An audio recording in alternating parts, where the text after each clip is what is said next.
20 000 Normands trouvent la mort dans les bombardements alliés, destinés à briser les défenses allemandes.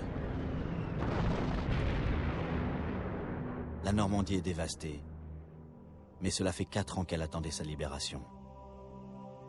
Une libération qui est loin d'être terminée. Les Américains progressent difficilement dans le bocage normand. Les renforts allemands, qui remontent du sud de la France, sont ralentis par la résistance française. En représailles, les SS pendent, fusillent, massacrent les maquisards et les civils, comme à Tulle, Marsoulas, Saint-Lys et surtout Oradour-sur-Glane, près de Limoges. Ils abattent tous les hommes du village, enferment les femmes et les enfants dans l'église et y mettent le feu.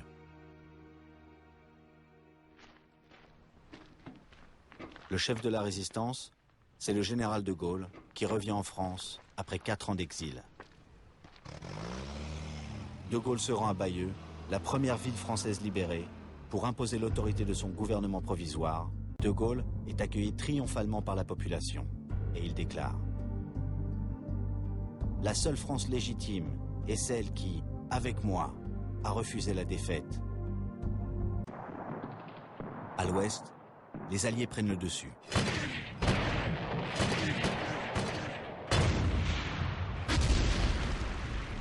La situation s'aggrave pour la Wehrmacht. 50 000 soldats allemands sont faits prisonniers, dans la poche de falaise. L'étau allié se resserre, avec un nouveau débarquement en Provence. L'armée française reconstituée prend une grande part dans ce débarquement. En 2 semaines, ils libèrent tout le littoral jusqu'à Marseille.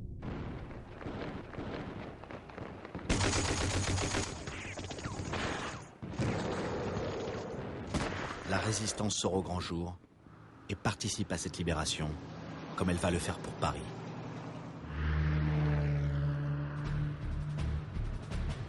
Paris se soulève et se couvre de barricades.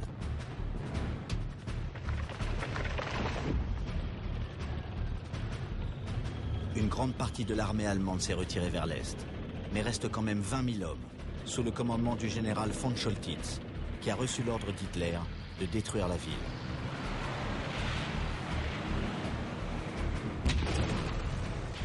De violents combats s'engagent.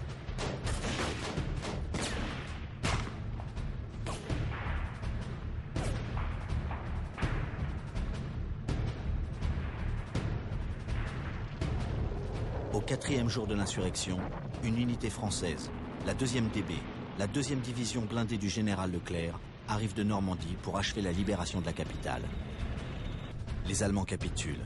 Alors arrive de Gaulle, qui connaît les mots pour l'histoire.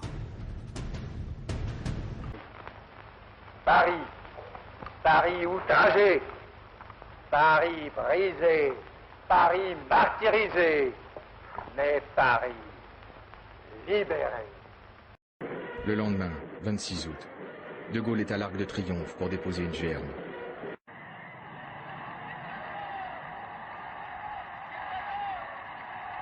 Tout Paris est dans la rue, dans une liesse qui emporte tous les participants, y compris De Gaulle. Le soulèvement du peuple de Paris réinsère d'un coup la France dans le camp des vainqueurs. Il fonde la légitimité gaullienne. Le bain de foule du 26 août est le véritable sacre de l'homme du 18 juin. De Gaulle reçoit l'investiture d'un peuple vainqueur. Le général de Gaulle, dans les premiers jours de septembre, installe son gouvernement qui se met au travail. Le général tient sa légitimité de la résistance, qui exige un monde nouveau,